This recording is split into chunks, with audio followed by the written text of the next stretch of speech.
আসসালামু আলাইকুম বন্ধুরা। আজ আমি আসছি সাভার বিরুলিয়া, যেখানে দাঁড়ালে এক পাশে দেখা যায় আমাদের চিরচেনা গ্রাম বাংলার ঐতিহ্য, কিন্তু ঠিক একই ঐতিহ্যর পাশে তাকালে দেখা যাবে এক ভিন্ন চিত্র।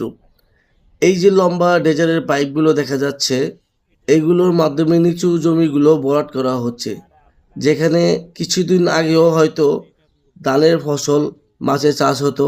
সেখানে আজ বড় বড় সাইনবোর্ড ঝুলিয়ে আবাসন, হাউজিং প্রজেক্টের কাজ চলা হচ্ছে।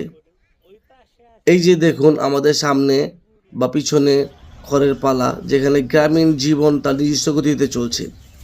বাতাস আর প্রকৃতি এই রূপ সত্যি মন জুড়িয়ে দেয়। আরেকটি কথা, উন্নয়ন আমাদের প্রয়োজন থাকা সত্ত্বেও আবাসন দরকার, কিন্তু চোখের সামনে এইভাবে সবুজ গ্রাম আর জলাশয়গুলো যখন বালির নিচে চাপা পড়ে যায়, তখন বুকটা কেঁপে ওঠে। গরম লাগে না? তো বন্ধুগণ, এদিকে আরেকটা কথা না বললেই নয়,